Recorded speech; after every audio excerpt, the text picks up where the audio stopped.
Wuthering Waves has an optimization problem, and I didn't come to that conclusion lightly.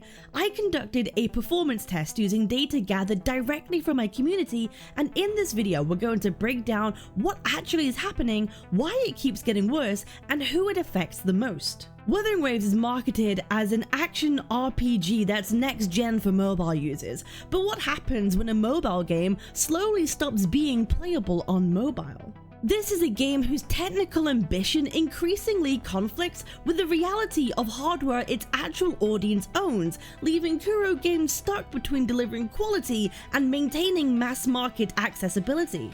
Wuthering Waves is advertised as a story-rich, open-world action RPG, and what games come to mind when you hear this description?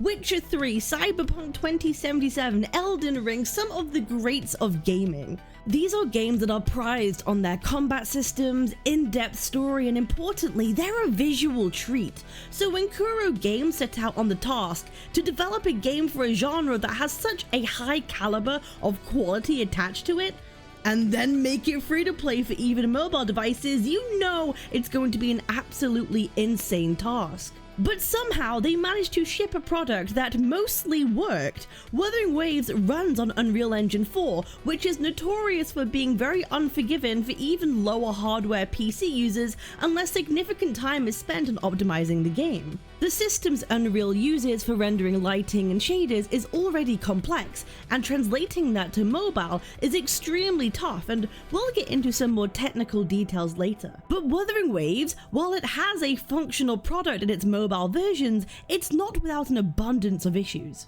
There's no question that with each update and patch, the visuals in the world and all the environments improve, but that increase in quality comes at a sacrifice. It means there's a constant battle every single major update to not only optimize their game for mobile users, but it becomes increasingly harder to do so every update as the overall visual fidelity increases. The task becomes exponentially more difficult as time goes on, as Kuro strives to make Wuthering Waves prettier than the last version. We all saw the first major shift when 2.4 released. Septimont, even for PC users, suddenly took a major performance hit that they didn't before. And for mobile users, well, there was a huge demographic of people where the running of the game was so bad they simply stopped wanting to play. The fact that PC players also suffered means this isn't just a mobile-only issue, it's a systemic one, and if bad optimization appears in PC releases, then God help the mobile ones. The problem is, this is not just a visual quality issue. Huge FPS loss is critical in a game like Wuthering Waves, where dodging, timing, parrying are all essential to the core gameplay. Without this being smooth, you might as well not try at all if you want to push your skills. I'm going to explain exactly why translating a game of this scale for mobile devices is really difficult and not easy, and why Kuro is adamant on allowing the game to be accessible on devices that it probably shouldn't. We're going to get a little technical and nerdy on this one, so strap in. I decided to cook up some glue myself by conducting a short Wuthering Waves performance study. Obviously, we have no way of accessing hardware data that Kuro does, so I tried to do the next best thing, which is send out a 3-page testing document to my Discord community and ask them to perform 3 different tests for either PC, mobile, or both. I asked the community to tell me what the specifications of their PC and mobile device were, and then perform a test under 3 different conditions. 1 under max quality settings, 1 on balanced, and 1 with performance settings enabled. For each test, I asked them to complete the same tasks: ride around the Star Torch Academy, ride around the Bahata Woods, and complete a Hyvatia fight. Obviously, I have no way of monitoring any control variables, so this is as good as we're going to get for this rudimentary analysis. Not everyone was able to follow all the test criteria, but regardless, we will discuss the data that we have gotten. I'm going to make this testing data publicly available for you all to see yourself, and I'll probably compile it all better later on if there's interest. From the data submitted, I chose the most high-end spec PC and the lowest to compare results, along with the highest and lowest spec mobile device, and see how they compared, as that would probably be the most valuable to draw conclusions from in this video.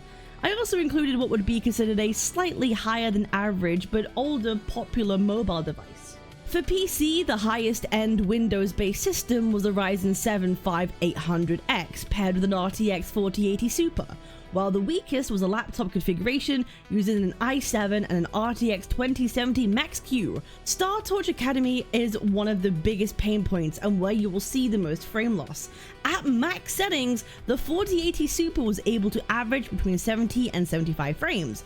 The 2070 laptop, however, averaged around 25, in which in 2025 I believe to be too far over the limit of what I'd deem acceptable. On the roads, the 4080 was able to keep above 110 frames consistently, at times hitting peaks of 130. There was no overwhelming lag spikes. This is a benefit to the roads being kind of long and not as dense as the Academy. It allows for a way smoother exploration experience. The 2070 laptop was able to fare around 30 to 35 frames on the road, which would hit my limit of what I'd be able to tolerate as being playable. The Bahato Woods is another pain point area with its densely packed foliage. The 4080 Super was able to average between 80 to 100 frames, with obvious lag spikes around the higher density areas. The 2070, however, 25 to 30 frames was the average, but there were huge lag spikes so big that at times the lowest frame rate captured hit the single digits for 4 and 5s. This happened numerous times. It completely distorts the flow of gameplay as you stutter around, boosting and jumping on the bike. Hivatia Fight is the final test with the 4080 Super having no issue hitting 140 to 150 frames. The 2070 averaged, however, between 20 and 30 and sometimes had lows of up to 14 or 15. I think we'd all agree this would make combat pretty difficult and there was noticeable stuttering the more effects there were on screen. But what if the settings were put to performance modes? Would the 2070 be able to perform to more acceptable conditions? For the 4080 Super, adjusting the settings to favor performance led to an on-average frame gain of 30 to 40 for all areas. And as for the 2070, around 10 to 20 additional frames were seen in all areas. However, at no point in the tests did the frame rate ever reach the desired 60, and there were still massive lag spikes that at times resulted in 5 frames seen, especially during the Hivatia Fight. If you're wondering what native performance looks like for the 4080 Super without frame generation, at max settings, it reaches on average 36 frames in StarTorch Academy and Bahato Woods around 45. Frame generation should not be something developers rely on for performance. It becomes a crutch. For a PC rig of this spec, I would absolutely expect these areas to run at 60 frames natively without frame gen or DLSS turned on. There is very clearly some major optimization work to be done here.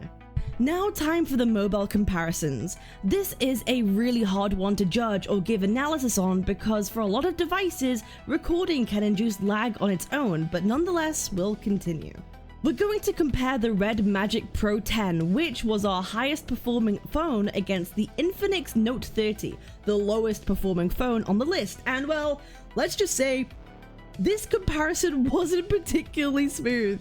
The Red Magic Pro 10 had absolutely zero issues even at max settings. It was able to reach between 50 to 70 frames within StarTorch Academy, in Bahato Woods around 75 to 80 frames, and for Hivatia between 100 and 110 frames a second.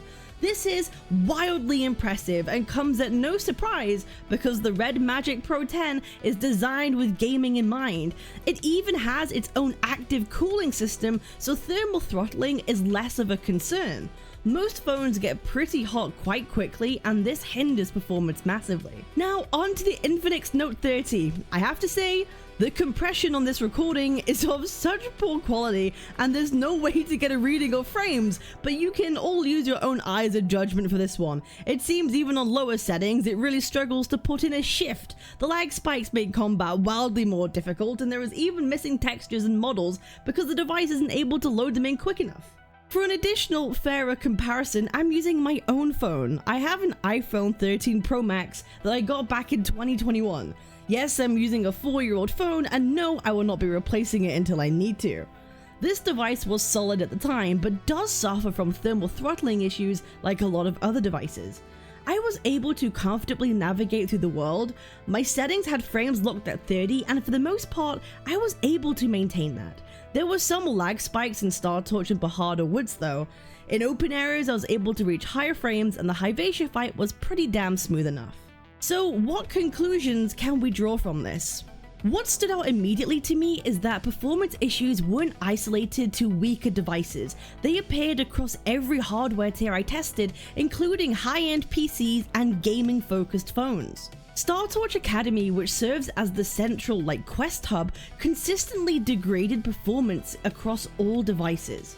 The same pattern appeared in Bahata Woods. When issues present themselves this consistently across such different scopes of hardware, it strongly suggests that this isn't a hardware limitation, but a systemic optimization problem. Wuthering Waves clearly favors being played on flagship devices released within the last couple of years, and more specifically on gaming-centered phones. Active cooling, like what's found in the Red Magic Pro line, plays a significant role in maintaining performance during longer play sessions. In 2025, I consider 30 frames a second to be absolutely minimum baseline of what I'd consider acceptable and playable, especially for a game like Wuthering Waves where, like I said, is heavily reliant on fast-paced action, timing, and parrying. Now, let's tackle some of the technical details. Why does it take so much more effort to optimize an Unreal Engine 4 game like Wuthering Waves onto mobile? The real problem is that Wuthering Waves is built as a PC game first. The way it renders the world is designed around powerful hardware that can afford to render everything. Then it stores a bunch of lighting information from multiple light sources and then figures out how that light interacts with the scene afterwards. This is called deferred rendering. PCs are great at this and phones not so much. Mobile devices have to do lighting in a much simpler way. They basically render the world and light at the exact same time. The lighting gets baked into the environment. Because of this, lighting is way less dynamic, but you save a whole lot of computational power. This is called forward rendering, and that's why optimizing for mobile can be a challenge, because you have to decide what to sacrifice to keep a level of quality in the game, decide what baked lighting will look best and realistic, and in a lot of cases, you have to completely rework your lighting in the game. In deferred rendering, Unreal Engine 4 is very forgiving with lights. You can place a lot of dynamic lights in a scene, and the performance cost really only depends on how many pixels they actually interact with on screen and not by how many objects are to interact with it. That's why GPUs are so giga important in PCs, because they are designed to handle these exact computational tasks. But forward rendering is totally different. We've already established that every object is lit as it's rendered, which means every additional light source exponentially increases the amount of work that object has to do. That's why a lighting setup that ran fine in deferred can be a performance nightmare in forward, and why games become wildly unoptimized for mobile. And as we all know, Wuthering Waves is a game that heavily relies on lighting and light visual effects for its aesthetic, so optimizing the game is a very difficult and long task. So this brings me to my next talking point. If optimizing for mobile is such a heavy task to do, and the live service model of these games means that new regions are added rapidly that require never-ending levels of patch optimizations for them to run smoothly on enough devices, why on earth don't they limit what devices can actually run the game?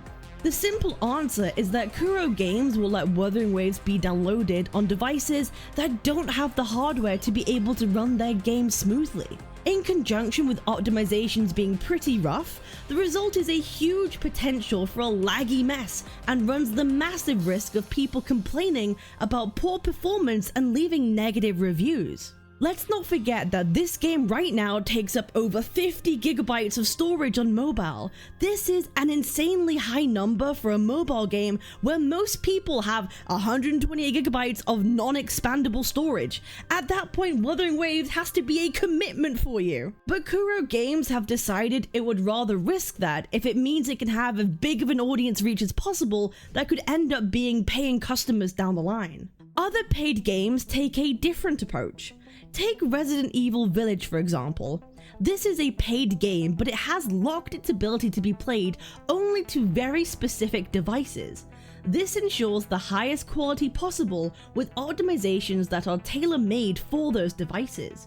it ensures the user receives a smooth enough gameplay experience. But Wuthering Waves, being a free-to-play game, doesn't hold itself to that standard because it would massively cut their target audience. So they've prioritized wide accessibility over guaranteed user experience. Wuthering Waves has crazy visual ambition for a free-to-play gacha game. It truly is a sight to behold, and its visual fidelity is increasing with each update. But that means the optimizations also get harder along with it. It's a never-ending loop, and the schedule of these live service gachas means it'll probably be unlikely we'll get a huge release that is perfectly optimized right out of the gate. We've seen even today that on higher-end PC setups, there's still major performance spikes when not using band-aid solutions like frame generation. Wuthering Waves absolutely can run perfectly fine on a lot of devices and hardware, but it's the type of hardware that most of its audience don't have access to. If they continue to up the quality of their game, that gap is only going to get wider, and the performance issues to get worse. I appreciate everybody who's watched this video. I like to get a bit nerdy and technical sometimes, and I hope you have learned something today. Make sure to drop a like and a comment and a sub if you're new. I appreciate it, and I'll see you guys for the next one. Peace. Twitch.tv/Captain Cabinetz, Captain Cabinetz.